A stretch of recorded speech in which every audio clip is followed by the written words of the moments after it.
السلام علیکم، Bangash T V میں خوش آمدید دوستو۔ آج جو ویڈیو میں آپ کے سامنے بنانے جا رہا ہوں وہ ہے لچھے والا۔ ہم سب کی طرف سے آپ سب کی خدمت میں سلام پہنچے۔ صورتحال اس وقت بڑی دلچسپ اور عجیب و غریب ہو جاتی ہے جب ایک بڑا پڑھا لکھا شخص، بڑا ذہین اور دانا شخص کسی کم فہم یا اللہ لوگ بندے کو کچھ سمجھانا چاہ رہا ہو اور اس بیچارے کی سمجھ میں کچھ نہ آ رہا ہو۔ اس صورتحال میں سو کالڈ دانا شخص جس طرح سے مٹھائیاں بیچ رہا ہوتا ہے اور غصے سے نچلے ہونٹ کے دانتوں سے کاٹ رہا ہوتا ہے، وہ منظر دیدنی ہوتا ہے۔ ایسی مثالیں ہمارے روزمرہ زندگی میں اکثر ملتی ہیں، چاہے کہ ہوٹلوں، ریل کے ڈبوں، ڈیروں یا تھیٹروں پر بیٹھے لوگوں کو آپ نے عموماً دیکھا ہوگا کہ وہ کسی ایسے فضول سے موضوع پر بحث کر رہے ہوں گے اور ہر کوئی اس بحث کو جیتنے کے چکر میں ہوگا۔ طاولیں پیش کی جاتی ہیں اور گھنٹوں صرف کیے جائیں گے، حالانکہ ان کا اس بحث سے لینا دینا کچھ نہیں ہوگا۔ بس ٹائم پاس کرنا مطلوب ہوتا ہے اور ایک وجہ دوسرے کو نیچا دکھانے کی ہوتی ہے۔ ایک دوسرے پر یہ ثابت کرنا چاہ رہا ہوتا ہے کہ میں تم سے ذہانت کے اعلیٰ مرتبے پر فائز ہوں، زیادہ معلومات رکھتا ہوں، اور تم تو بس ایسے ہی ہو اور تمہارا کوئی کھاتا نہیں۔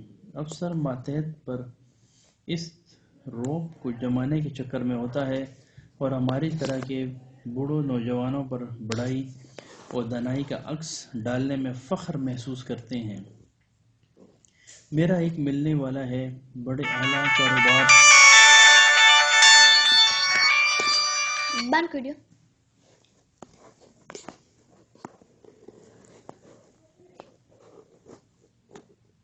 اعلیٰ کاروبار کا مالک، بڑی آن اور شان خدا نے اسے دے رکھی ہے۔ وہ سیلف میڈ قسم کا آدمی ہے۔ اس کی ایک عادت ہے کہ جب بھی اس کا کوئی ملازم کوئی غلطی کرے تو اس کے سب سے بڑے الفاظ وہ غصے کی حالت میں بولتا ہے، اور وہ یہ ہوتے ہیں کہ تمہیں کس گدھے نے ملازم رکھا ہے۔ دوستو، حالانکہ وہ صاحب یہ بخوبی جانتا ہے کہ اس کی دستخط یا منظوری کے بغیر اس کے دفتر میں کوئی ملازم نہیں رکھا جا سکتا۔ ایسی اکثر مثالیں آپ کی زندگی میں بھی آتی رہی ہوں گی اور آپ نوٹ کرتے رہے ہوں گے۔ یہ پڑھائی کا زوم ہمیں منزل سے دور کر دیتا ہے اور عقل کا خود کو مالک سمجھنا ایسے ہی ایک بڑی برائی ہے جیسی تہمت، چغلی اور اس طرح کی دوسری برائیاں ہیں۔ میرے خیال میں ہمارے پیارے وطن کو جتنا نقصان ہم پڑھے لکھوں نے پہنچایا ہے، ان پڑھوں یا جنہیں ہم حقارت سے گنوار کہتے ہیں، انہوں نے نہیں پہنچایا۔ جتنی بڑی کرپشن ہو، وہ شخص اتنا ہی زیادہ پڑھا لکھا ہوگا۔ ملاوٹ وہ شخص زیادہ بہتر اور خوبصورت انداز میں کر سکے گا جو خود کو دوسروں سے زیادہ دانا اور عقل مند اور پڑھا لکھا خیال کرتا ہوگا۔ ایک ان پڑھ یا گنوار تو اس تکنیک سے ملاوٹ نہیں کر سکتا جیسے کہ ایک ذہین اور پڑھا لکھا کر سکتا ہے۔ دوستو، مرچ مسالے میں تو ملاوٹ کی باتیں آپ نے سنی ہوں گی۔ آج کل تو کسائی گوشت میں بھی پانی کی ملاوٹ کرنے لگے ہیں۔ یہ اس ٹیکنیکل انداز میں گوشت میں سیروں پانی مکس کرتے ہیں کہ عقل دنگ رہ جاتی ہے۔ میں نے اپنے ایک دوست جو کہ مستقبل کے افسروں کے انٹرویو لیتا تھا، اس سے پوچھا کہ تم انٹرویو میں کیا دیکھتے ہو؟ تو صاحب فرمانے لگے کہ ہم افسر بننے کے امیدوار کی شخصیت، ذہن کو پرکھتے ہیں، جائزہ لیتے ہیں، اس کی حاضر دماغی کو جانچتے ہیں اور پھر اسے افسر بننے کا اہل قرار دیتے ہیں۔ میں نے اس سے کہا کہ اس طرح تو قوم کی جو کریم ہوتی ہے یا جو ذہین ترین نوجوان ہوتے ہیں صرف انہی منتخب کرتے ہو؟ وہ کہنے لگے جی ہاں بالکل۔ میں نے کہا یار، اس طرح تو آپ ملک کے تمام اہم اور بڑے محکموں میں ذہین ترین افراد کو بٹھا دیتے ہو اور دوسری ساری قوم سے عقل مند ہوتے ہیں اور زیادہ چالاک ہوتے ہیں، اور پھر تو ساری قوم انہی کے فیصلوں کے رحم و کرم پر ہوتی ہے وہ کہنے لگے، وہ چنے ہوئے اور بہتر صحت اور دماغ والے افراد ہوتے ہیں، لہذا ان کے فیصلے قومی مفاد میں ہوتے ہیں۔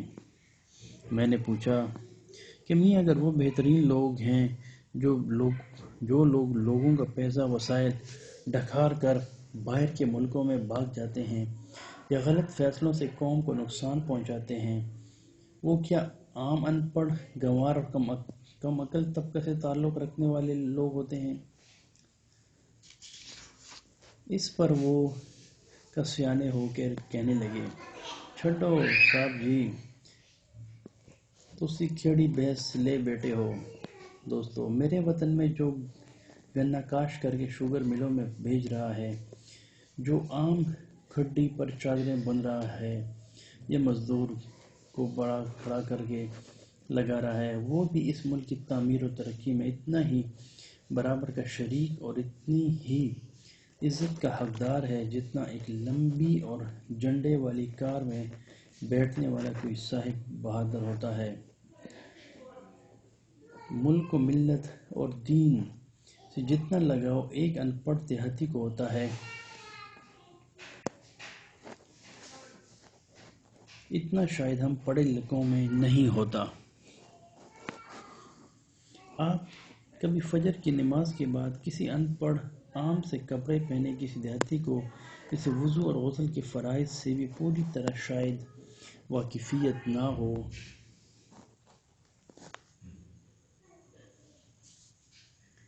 وہ جب نماز کے بعد قرآن پاک پڑھنے کے لیے کھولے گا تو قرآن پاک کا غلاف کھولنے سے پہلے اسے 2 بار آنکھوں سے لگائے گا اور چومے گا۔ اس کی پاک کتاب سے عقیدت اور محبت دیدنی ہوتی ہے۔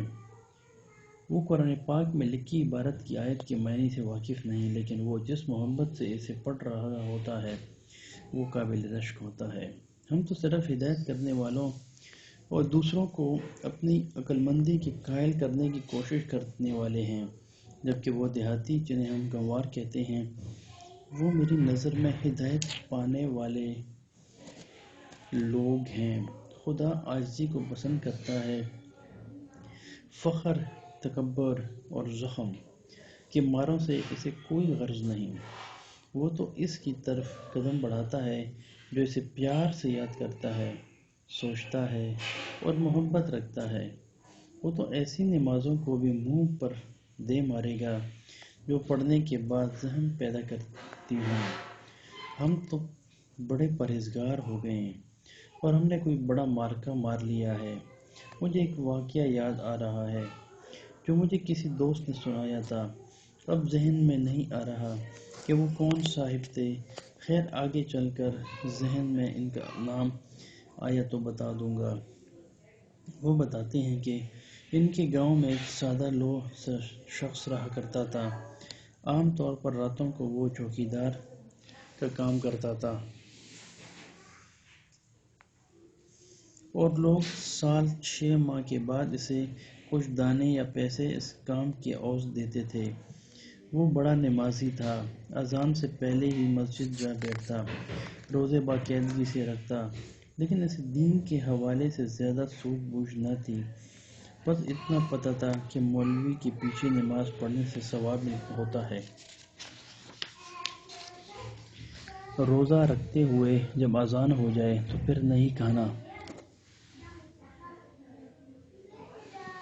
اس نے کہیں سے یہ بھی سن رکھا تھا کہ اگر روزے ہوں اور سحری کے لیے وقت پر نہ اٹھا جا سکے اور جب آنکھ کھلے تو ابھی دن کی روشنی نہ ہوئی ہو تو بھی مجبوری میں سحری کی جا سکتی ہے۔ اتفاق یہ تھا کہ امام مسجد یا مولوی صاحب کا گھر اس کے گھر کے راستے میں پڑتا تھا۔ ایک دن اسے اٹھنے میں تاخیر ہو گئی اور ادھر سے اذان کا وقت بھی ہو گیا اور وہ سحری کرنا چاہتا تھا۔ اس نے اپنی بیوی سے کہا کہ چل بلیے لوکھے، جلدی چولہا چاڑ، مولوی صاحب بانگ دینے والے ہوں گے۔ اتنے میں اسے گھر کے سامنے سے مولوی صاحب جاتے ہوئے دکھائی دیے۔ پھر کیا تھا، اس نے مولوی صاحب کی منت سمجھنی شروع کر دی۔ مولوی صاحب تسا تھوڑی دیر لئی رک جاؤ، اسا اجے روزہ نہیں رکھیا۔ اب وہ سمجھا رہا تھا کہ جب تک مولوی صاحب اذان نہیں دیں گے تب تک سحری کا وقت شاید ختم نہیں ہوگا۔ اس طرح میرے دوست نے بتایا کہ جب وہ لیٹ ہو جاتا تو اچھی طرح سے دروازہ بند کر لیتا تاکہ اسے روشنی نظر نہ آئے، اور جلدی جلدی سحری کر کے پھر جا کر دروازہ کھولتا تھا۔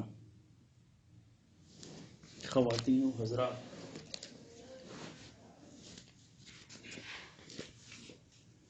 ہمیں ایسے لوگوں کے بارے میں کمنٹس پاس نہیں کرنے۔ ان لوگوں کا معاملہ ڈائریکٹ اللہ کے ساتھ ہوتا ہے۔ ہمارے بابا جی نور والے کہا کرتے تھے، جس انسان کو ایسی حالت میں دیکھو کہ وہ ہم لوگوں کی طرح ذہن نہیں رکھتا یا کن ذہن ہو تو اسے بھول کر بھی پاگل نہ کہو۔ اگر اس کی مدد نہیں کر سکتے یا اس کے ساتھ نیکی نہیں کر سکتے تو اس کے ساتھ سامنے مت آؤ۔ ایسے لوگوں سے ہمیشہ صلہ رحمی سے پیش آؤ۔ یہ لوگ خدا کے بہت قریب ہوتے ہیں۔ اگر آپ غور کریں تو دیکھیں گے کہ ہم پڑھے لکھوں نے لوگوں کی ہلاکتوں کے لیے کیا کیا سامان پیدا کیے۔ ایٹم بم سے ہم چشم زد میں ہزاروں بلکہ لاکھوں لوگوں کو موت کے منہ میں لے جا سکتے ہیں۔ انسانوں کو مارنے کے لیے کلاشنکوف اور نئی نئی مہلک زہریں تیار کی ہیں۔ زہریلی گیسوں کو بنا کر ہم اتراتے پھرتے ہیں۔ کیا کبھی ایسا سامان کسی ان پڑھ یا عام سادہ لو دیہاتی نے بھی بنایا ہے؟ ہم آج جسے سپر پاور کہتے ہیں، اس کا مطلب یہ ہوتا ہے کہ یہ ملک باقی ساری دنیا سے زیادہ بندے مارنے کی صلاحیت رکھتا ہے۔ جب ہم اسکول میں پڑھتے تھے تو ایک ادھیڑ عمر کا شخص جس کا رنگ گندمی اور ماتھے پر بڑھاپے اور پریشانی سے لکیریں بڑی ہوتی تھیں، وہ اسکول میں لچھے بیچنے آیا کرتا تھا۔ اس کے بنائے ہوئے رنگ برنگ کے لچھے ہم سب کے من پسند تھے۔ وہ ہمیں ان چینی کے بنے فوجی لچھوں کے طوطے، بطخیں اور طرح طرح کے جانور بھی بنا کر دیتا۔ ہم اس سے آنے کے لچھے کھاتے اور وہ بڑے ہی پیار سے ہم سے پیش آتا۔ مجھے اب بھی اس کی بات یاد ہے، اور جب ایک سپر پاور نے افغانستان پر حملہ کیا تو بڑی شدت سے یاد آئی، حالانکہ میں اسے کب کا بھول چکا تھا۔ ہم سب بچوں سے وہ لچھے کھانے کا لچھے والا کہنے لگا، کاکا تساں وڈے ہو کے کی بنو گے؟ ہم سب نے ایک آواز ہو کر کہا، ہم بڑے افسر بنیں گے۔ کسی بچے نے کہا، میں فوجی بنوں گا۔ وہ ہم سے پیار کرتے ہوئے بولا، پتر جو بھی بنو، بندے مارنے والے نہ بننا۔ بندے مارن نالوں بہتر ہیں تسا لچھے ویچن لگ پیندا، پر بندے مارن والے کدی نہ بننا۔ میں تب تو اس کی وہ بات نہ سمجھ سکا، لیکن لچھے والے کی یہ بات آج بڑی شدت سے میرے ذہن میں آ رہی ہے کہ اس ان پڑھ سے اور عام سے آدمی نے ہم سے کتنی بڑی اور اعلیٰ بات کی تھی۔ پیارے بچوں، میں اپنی نئی نسل سے ذرا بھی مایوس نہیں ہوں، پر امید ہوں کہ یہ قوم ایسی قوم ہے جو بڑی سے بڑی مشکلوں میں بھی حوصلہ نہیں ہارتی۔ اگر اس سے ایٹم بم بنایا ہے تو اس سے دنیا کے بہترین اور خوشنما پھول بھی اگائے ہیں۔ یہ غیرت مند قوم ہے، اس پاک سرزمین پر بسنے والے تسلیم و رضا کے بندے ہیں۔ یہ انسانوں کو ان کی عزت دینے والے ہیں، محبت اور خوشیاں بانٹنے والے ہیں۔ یہ تو خود اپنے ایک بھائی سے کٹ کر پریشان ہیں۔ اب یہ سیکھ چکے ہیں کہ کس طرح سے نظر بد والی آنکھ سے بچ کر باہمی اختلافات ختم کر کے محبتیں پروان چڑھنی چاہیے۔ اور جہاں یہ غیرت مند ہیں وہاں انہیں علم ہے کہ اس لچھے بیچنے والے نے جو بات کی تھی وہ کتنی خوبصورت تھی۔ دوستو، میرے چینل کو ضرور سبسکرائب کریں اور لائک کریں اور اپنے دوستوں میں یہ شیئر کریں۔ اللہ تعالیٰ آپ کو آسانی عطا فرمائیں اور آسانیاں تقسیم کرنے کا شرف عطا فرمائیں۔ اور اسی طرح اچھے بن کر پاکستان کا نام روشن کریں. آمین. السلام علیکم.